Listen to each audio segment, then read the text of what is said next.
আসসালামু আলাইকুম দর্শক, স্বাগত জানাচ্ছি আরটিভির মধ্যাহ্নের সংবাদে। আপনাদের সঙ্গে আছি আমি নুসরাত জাহান রাকা। পাহাড় ধসের আশঙ্কায় চট্টগ্রামে জেলা প্রশাসক ও সিটি কর্পোরেশনের পক্ষ থেকে পাহাড়ি পদদেশে বসবাসকারী লোকজনের মাঝে মাইকিং করতে দেখা গেছে। বৈরী আবহাওয়ার কারণে বান্দরবানে নদী পথে চলাচলের সতর্কতা জারি করা হয়েছে এবং পরিস্থিতি স্বাভাবিক না হওয়া পর্যন্ত 10 জুলাই পর্যন্ত ভ্রমণ নিষিদ্ধ করা হয়েছে। ঝালকাঠিতে গত 3 দিনের ভারী বৃষ্টিতে নদ নদীর পানি স্বাভাবিকের চেয়ে প্রায় 2 ফুট বৃদ্ধি পেয়েছে। এদিকে আবহাওয়ার উন্নতি হওয়ায় বরিশালে ভোর থেকে নৌঘাটে বাড়তে শুরু করেছে যাত্রীদের উপস্থিতি।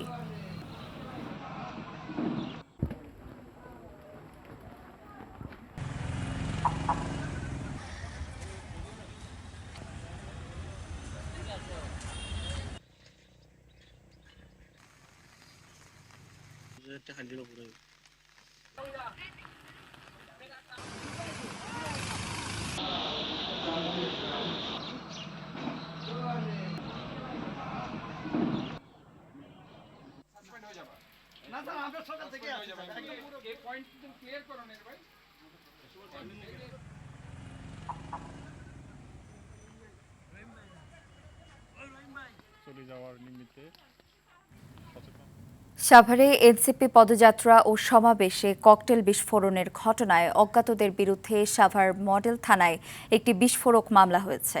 এনসিপির ঢাকা জেলা উত্তরের সদস্য সচিব সালামতুল্লাহ রনি বাদী হয়ে মামলাটি দায়ের করেন। এই ঘটনায় অন্তত 4 জন আহত হয়েছেন। মামলার বিবরণে হত্যার উদ্দেশ্যে অজ্ঞাত দুষ্কৃতকারীদের বিস্ফোরণ ঘটিয়েছে বলে অভিযোগ করা হয়েছে। হামলায় নিষিদ্ধ কোনো গোষ্ঠীর সংশ্লিষ্টতা থাকতে পারে বলেও মামলায় উল্লেখ করা হয়।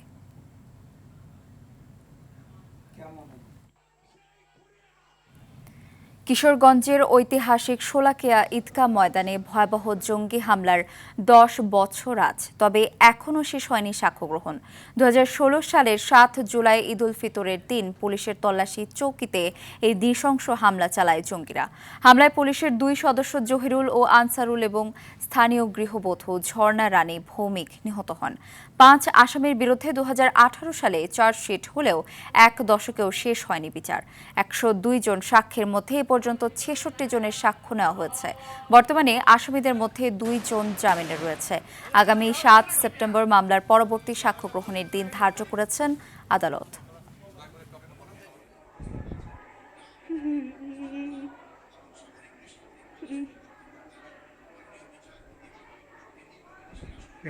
রক্তক্ষরণে মারা যাবো। 102 জন।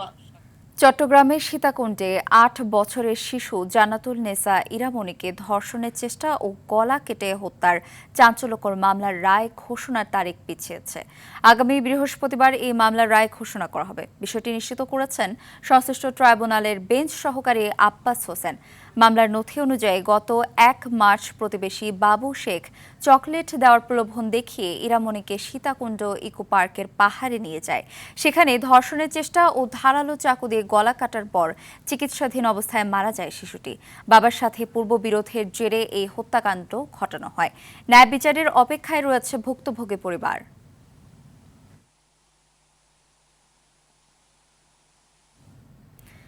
জাতিসংঘ মিশনে বাংলাদেশি শান্তিরক্ষীর সংখ্যা বাড়ানোর আহ্বান জানিয়েছেন স্বরাষ্ট্রমন্ত্রী সালাউদ্দিন আহমদ। স্থানীয় সময় সোমবার নিউ ইয়র্কে জাতিসংঘের 2 জন আন্ডার সেক্রেটারি জেনারেলের সঙ্গে পৃথক বৈঠকে বাংলাদেশের দীর্ঘদিনের শান্তিরক্ষা অবদান, পেশাগত সক্ষমতা এবং ভবিষ্যৎ প্রস্তুতির কথা তুলে ধরে এই আহ্বান জানান তিনি।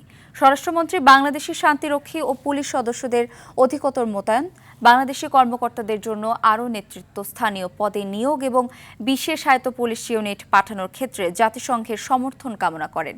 একই সঙ্গে তিনি জাতিসংঘ সদর দপ্তর ও ফিল্ড মিশনে বাংলাদেশি কর্মকর্তাদের আরও নেতৃত্ব স্থানীয় ও পেশাগত পদে নিয়োগের আহ্বান জানান।